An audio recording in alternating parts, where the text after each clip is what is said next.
Hop là! Les deux baguettes en l'air. Oui, imaginez-vous. Oui, imaginez des tablés de bûcherons dans le nord du Maine. Et lorsqu'on passe à côté de Willie et de Joe, wow! Les baguettes en l'air parce qu'on fait un bruit où on les touche sans les avertir. Ce sont les sauteurs du Maine ou les Jumping Frenchmen. Fiction ou réalité? C'est ce qu'on va voir.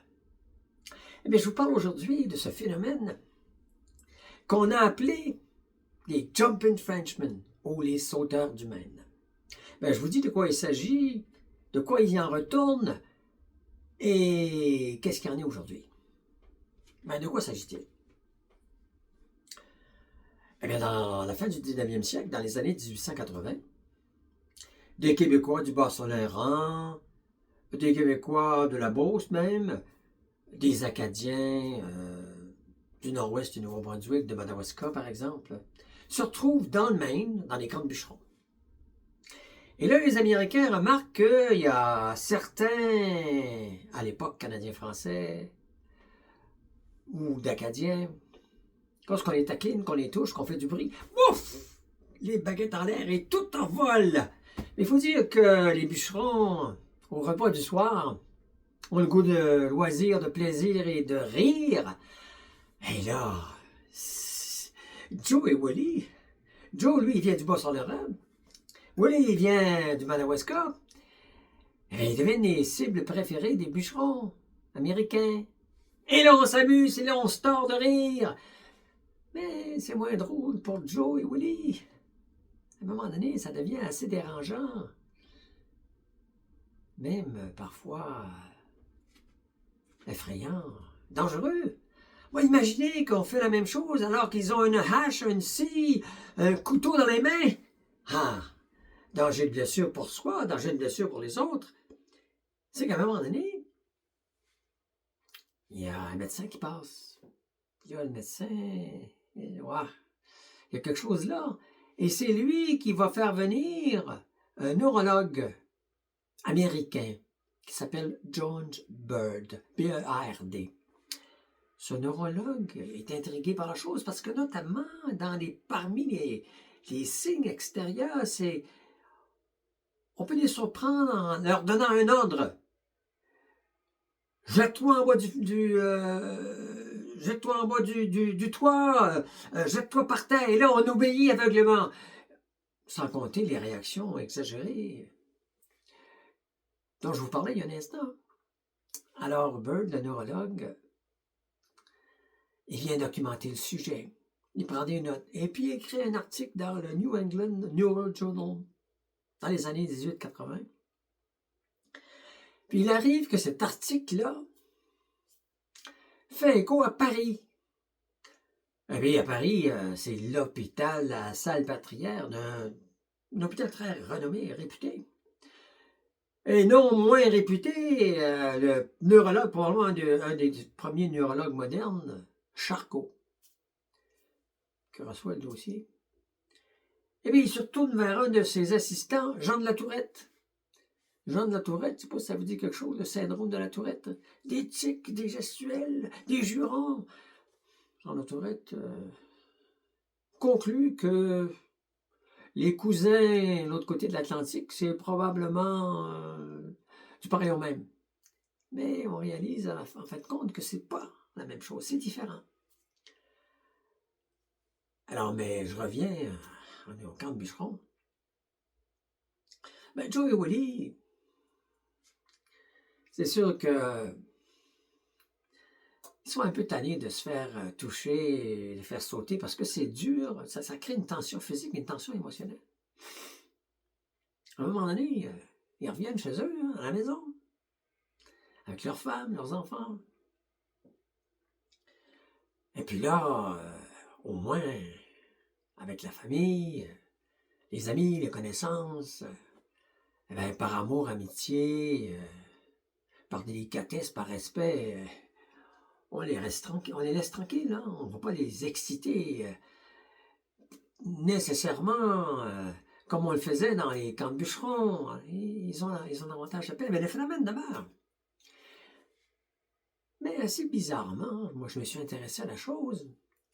Il y a un article qui paraît dans l'Acadie Nouvelle, d'un dénommé Bocage, sur les sauteurs du Maine ou les Jumping Frenchmen, le 23 octobre 2023, c'est récent, et qui décrit le phénomène un peu de la façon que je l'ai fait, peut-être un peu plus en détail. Et puis, on conclut finalement que le phénomène est désormais disparu. Ben moi, j'ai des nouvelles pour vous.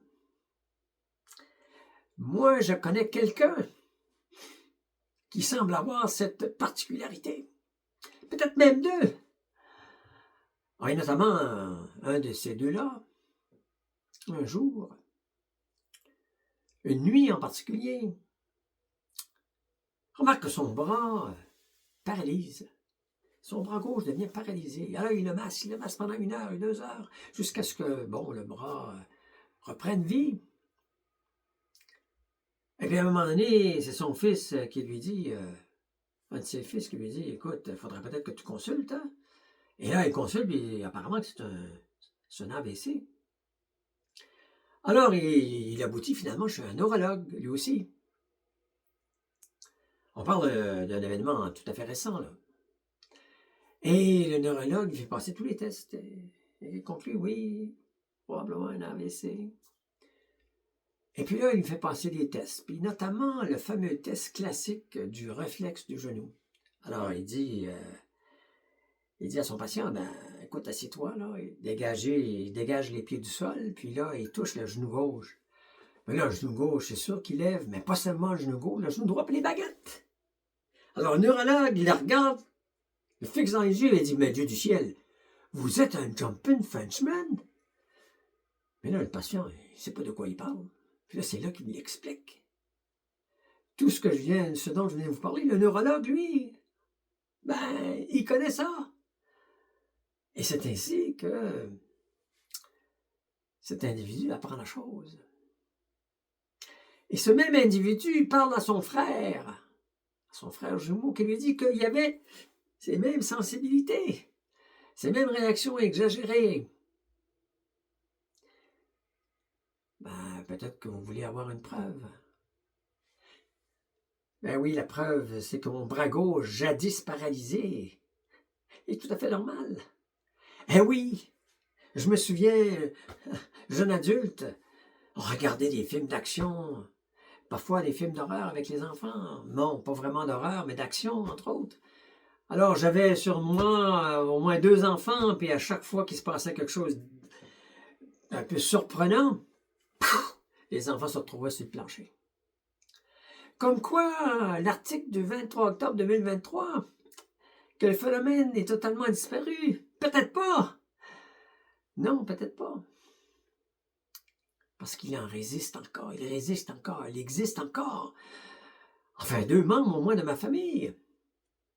Mon frère jumeau et moi, qui on semble avoir ces sensibilités.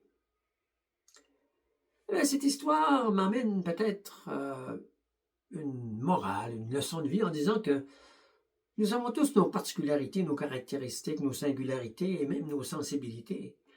Et puis, il est important de respecter les gens dans ce qu'ils sont, notamment ce genre de sensibilité. Parfois, on aime bien rire des gens, mais toucher ou faire du bruit derrière quelqu'un de cette nature, c'est pas toujours agréable.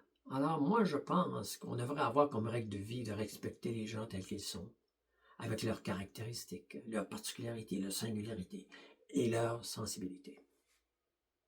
Mais en tout cas, je peux vous dire que les sauteurs du Maine ou les Jumping Frenchmen ou les descendants des Canadiens français ou des Acadiens qui ont cette particularité, et comme toutes les autres particularités, il est important de les respecter.